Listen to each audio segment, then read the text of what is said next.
நண்பர்களே வணக்கம். நான் உங்கள் தென்னவன், பாரம்பரிய சித்த மருத்துவர். தினம் ஒரு மூலிகை தேடலில் நாம் இன்றைக்கி பார்க்க போகிற ஒரு மூலிகை அப்படின்னு சொல்லலாம்.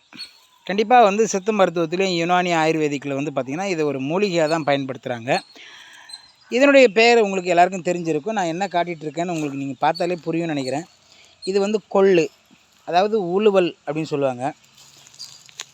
நிறைய சிறுதானிய வகைகளில் இந்த பருப்பு தான் அதிகமாக பயன்படுத்துகிறாங்க.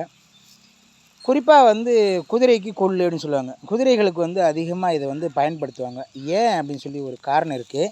அது எதுக்காக அப்படின்னு சொன்னால், குதிரைகள் ரொம்ப பலம் வாய்ந்தது. அதிக தூரமான இடங்களுக்கு அந்த காலத்தில் பார்த்திங்கன்னா அதிகமாக குதிரை சவாரி தான் அதிகமாக பயன்படுத்தினாங்க. ஸோ அந்த மாதிரி குதிரை சவாரிகளை பயன்படுத்துகிறப்போ பார்த்திங்கன்னா குதிரைகளுடைய கால்களும் அதனுடைய உடல் திறனும் பலமாக இருக்கணுன்றதுக்காக வேண்டி இந்த உழுவல் பயிரை, அதாவது கொள்ளு பயன்படுத்தினாங்க. அப்போ இது சாப்பிட்றதுனால என்ன ஆகும் அப்படின்னு சொல்லி பார்த்தீங்கன்னா, எலும்பு மஞ்சைகள் உறுதியாகும், நரம்புகள் உறுதியாகும், ரொம்ப உரத்தை ஏற்றி கொடுக்கும் அப்படின்னு சொல்லுவாங்க. இதுக்கு ஒரு பழமொழியே இருக்குது. அதாவது பார்த்திங்கன்னா, இளைத்தவனுக்கு எள்ளு, கொழுத்தவனுக்கு கொள்ளுன்னு சொல்லுவாங்க. அதாவது உடல் ரொம்ப இளைப்பாக இருக்குது, ரொம்ப பலகீனமாக இருக்காங்க அப்படின்னு சொன்னால் அவங்க எள்ளு பயிரை சாப்பிட்டாங்க அப்படின்னு சொன்னால், எள்ளு கருப்பு எள்ளு வெள்ளை எள்ளு எதுவாக இருந்தாலும் எள்ளை சாப்பிட்டாங்க அப்படின்னு சொன்னால் அவங்களுடைய உடல் பலமாகும், உறுதியாகும் அப்படின்னு சொல்லுவாங்க. அதே மாதிரி உடல் எடையை குறைக்கணும், ரொம்ப கொழுப்பு ஏறி போகிறவனுக்கு கொழுத்தவனுக்குன்னு சொல்லுவாங்க. கொழுன்னு இருக்கான், ரொம்ப சதை ஊழ சதை போட்டுருக்கு அப்படின்னு சொல்லுவாங்க பார்த்தீங்களா. அந்த மாதிரியான நபர்களுக்கு இந்த கொள்ளை தான் ரசம் வச்சு கொடுப்பாங்க. ரசம் வச்சு கொடுக்கலாம், வேக வச்சு கொடுக்கலாம். இதில் நிறைய டிஷ்ஷெல்லாம் செய்கிறாங்க. நிறைய வெரைட்டியான விஷயங்கள்லாம் இதில் செய்யப்படுது. நேரடியாக இதை உணவில் அல்லது நம்ம நேரடியாகவோ அது சாப்பிட்டோம் அப்படின்னு சொன்னால் உணவு வகையில் சேர்த்தும் சாப்பிட்லாம், அல்லது நேரடியாகவும் இதை நம்ம வேக வச்சு சுண்டல் மாதிரி இதை சாப்பிட்லாம். அப்படி சாப்பிட்றப்ப என்ன நடக்குன்னு கேட்டோம்னாக்கா, தேவையற்ற ஊளைச்சதை, தேவையற்ற அந்த நீர் கோர்த்துக்கிட்டு சதை அதிகப்படியாக இருக்கும். இன்னும் குறிப்பாக சொல்லப்போனால் ஜிம்முக்கு போகிறவங்க கண்டிப்பாக இதை பயன்படுத்தலாங்க. நிறைய ப்ரோட்டீன் பவுட்ரு அந்த மாதிரி இதெல்லாம் வாங்கி சாப்பிட்றத விட இதை நீங்கள் பயன்படுத்துகிறப்போ பார்த்தீங்க அப்படின்னா, கண்டிப்பாக உங்களுடைய உடல் ரொம்ப உறுதியாக இருக்கும். தசை நார்கள் இறுக்கமடையும்னு சொல்லுவாங்க. இதை சாப்பிட்றப்போ பார்த்திங்கன்னா கண்டிப்பாக தசை நார்கள் இறுக்கமடையும். அதே போல் குறிப்பாக பெண்களுக்கு மாதவிடாய் கோளாறுகள் சொன்னிங்கன்னா அதெல்லாம் சீர்படுத்தும்னு சொல்கிறாங்க. சிலருக்கு பார்த்திங்கன்னா மாதத்தில் குறிப்பாக ஒரு சில பேருக்கு 5 நாள் தள்ளி போகும், சில பேருக்கு 5-6 நாள் முன்னாடி வரும். இந்த மாதிரியான மாத ஒழுக்க சரிப்படுத்தி கொடுக்கும் அப்படின்னு சொல்லி இந்த கொள்ளு சாப்பிடும்போது ஏற்படக்கூடிய நன்மையாக சொல்கிறாங்க. அதே மாதிரி பிரசவித்த தாய்மார்களுக்கு இந்த கொள்ளு ரசம் வச்சு கொடுப்பாங்க.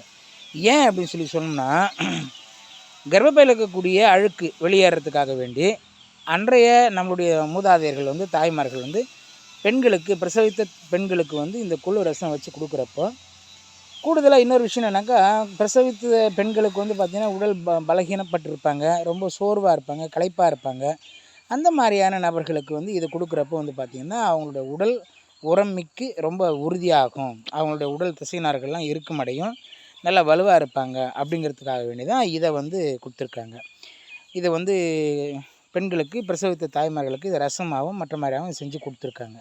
ஒன்றும் இல்லைங்க, இது நீங்கள் முதல் நாள் இரவில் ஊற வச்சுட்டு மறுநாள் காலையில் எழுந்து அந்த தண்ணியை குடிச்சிங்கனாவே பார்த்திங்கனாவே பார்த்தோன்னா அந்தளவுக்கு உடல் உறுதியாக இருக்கும், ரொம்ப ஸ்ட்ராங்காக இருக்கும்னு பாடின்னு சொல்லுவாங்க. அந்தளவுக்கு ரொம்ப அற்புதமான ஒரு தன்மையை கொண்டது தான் இந்த கொள்ளு. இது பார்த்திங்கன்னா இது இப்போ நம்ம காஞ்சி போனதான் உங்களுக்கு காட்டிகிட்ருக்கோம். இது பாருங்கள், ரொம்ப பாருங்கள் இப்படி தான் இருக்கும் இதனுடைய பயிர். நீங்கள் பார்த்துருப்பீங்க, இது பார்க்காதவங்க இருக்கிறதுக்கு வாய்ப்பு இல்லை. இது அந்தளவுக்கு உடல் உறுதியை தரக்கூடிய ஒரு அற்புதமான ஒரு பயிர்னு சொல்லலாம். சிறுதானிய வகைகளில் ரொம்ப அதீதமான ஊட்டச்சத்து மிக்கது இது. இந்த ஊட்டச்சத்தை நீங்கள் எடுத்துக்கிட்டீங்க அப்படின்னு சொன்னால் அந்தளவுக்கு உடல் உறுதியாக இருக்கும், ரொம்ப ஸ்ட்ராங்காக இருக்கும்னு சொல்லுவாங்க. இந்த கொள்ளு பயிரில் தான் இந்த அளவுக்கு அத்தனை விதமான புரோட்டீனு, விட்டமினு இது எல்லாமே இருக்குது.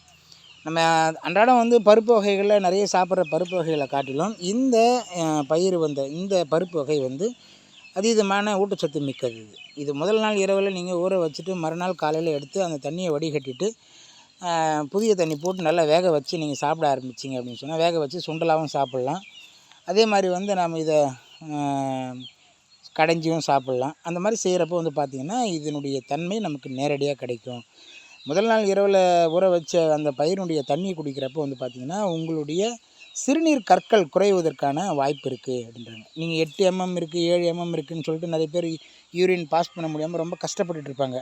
அந்த மாதிரியான நபர்கள் வந்து கண்டிப்பாக இந்த உழுவல், அதாவது அந்த கொள்ளு பயிரினுடைய ஊற வச்சு அந்த தண்ணியை நீங்கள் வந்து குடிச்சிங்க அப்படின்னு சொன்னால், சூப் வச்சும் குடிக்கலாம், ஒன்றும் தப்பு கிடையாது. ஆனால் நேரடியாக வந்து இந்த உழுவல் பயிரை வந்து நீங்கள் முதல் நாள் இரவில் ஊற வச்சு அந்த காலையில் எழுந்து அந்த தண்ணியை வடிகட்டி குடிச்சிங்க அப்படின்னு சொன்னால் கண்டிப்பாக வந்து உங்களுக்கு அந்தளவுக்கு அற்புதமான ஒரு நன்மை இந்த உழுவல் பயிரில் கிடைக்குங்க. அந்தளவுக்கு வந்து அற்புதமான சக்தி கொண்டது. நேரடியாகவே நம்ம அனுபவபூர்வமாகவே இதை வந்து உணர்ந்திருக்கோம். ஒரு சில நோயாளிகளுக்கு வந்து கொடுக்குறப்ப ரொம்ப கல் அடைப்பாக இருக்குதுன்னு சொல்லுவாங்க. கல் அடைப்பாக இருக்குது, ஒன்றுக்கே வரல, ரொம்ப கஷ்டமாக இருக்குது அப்படின்னு சொல்லிட்டு ரொம்ப அவதிப்படுவாங்க. அந்த வலி வரும்போது ஒரு ஒரு ஒரு கஷ்டப்படுவாங்க பாருங்கள், அந்த அளவுக்கு ரொம்ப கஷ்டப்படுவாங்க. அந்த மாதிரியான சங்கடங்களை போக்குவதில் மிக மிக அற்புதமான ஒரு தன்மை கொண்டது தான் இந்த உழுவல் அப்படின்னு சொல்லக்கூடிய கொள்ளு. இந்த கொள்ளு பயிரை வந்து நீங்கள் நேரடியாக வந்து அப்படியே வேக வச்சு சாப்பிட்லாங்க.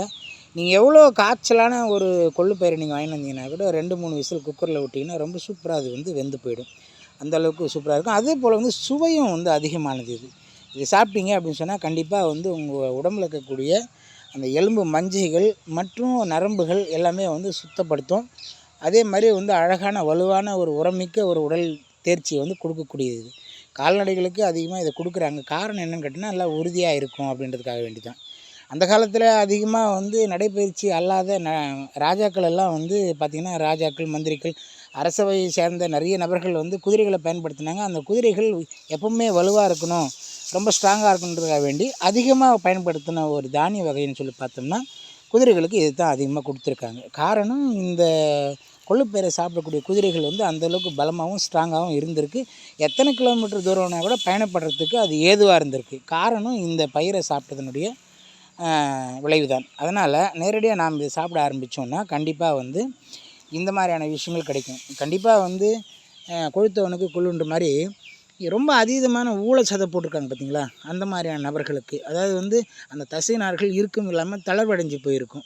அந்த மாதிரியான நபர்கள் இந்த கொள்ளு பயிரை வந்து சாப்பிட்டீங்க அப்படின்னா நாளடைவில் வந்து கண்டிப்பாக உங்களுடைய ஊளைச்சதை குறைந்து தசைகள்லாம் இறுக்கமடைஞ்சு நல்ல ஸ்ட்ராங் பாடியாக இருப்பீங்க. ஸோ இந்த கொள்ளு பயிரை வந்து வாரத்தில் ஒரு நாளோ வாரத்தில் 2 முறையோ தவறாமல் எடுத்துக்கிட்டீங்க அப்படின்னு சொன்னால் ஜிம்முக்கு போக வேண்டிய அவசியம் இல்லைங்க, அந்தளவுக்கு ஸ்ட்ராங்காக இருக்கும் பாடி. இது நேரடியாக நம்ம அனுபவத்தில் கண்ட உண்மை. கண்டிப்பாக முயற்சி பண்ணி பாருங்கள். இதுபோல் நிறைய வீடியோக்களை நீங்கள் தொடர்ந்து பார்க்கணுன்னா நம்ம சேனலை சப்ஸ்கிரைப் பண்ணிக்கிங்க. அண்டு பிடிச்சிருந்தா மற்றவங்களுக்கும் ஷேர் பண்ணுங்கள். இதை பற்றின விஷயங்களை மேலும் தெரிஞ்சுக்கணுன்னா கமெண்ட் பண்ணுங்கள். கண்டிப்பாக நிச்சயமாக கமெண்ட் பாக்ஸில் இதுக்கான பதில்களை நீங்கள் தெரிஞ்சுக்கலாம். நன்றி, வணக்கம்.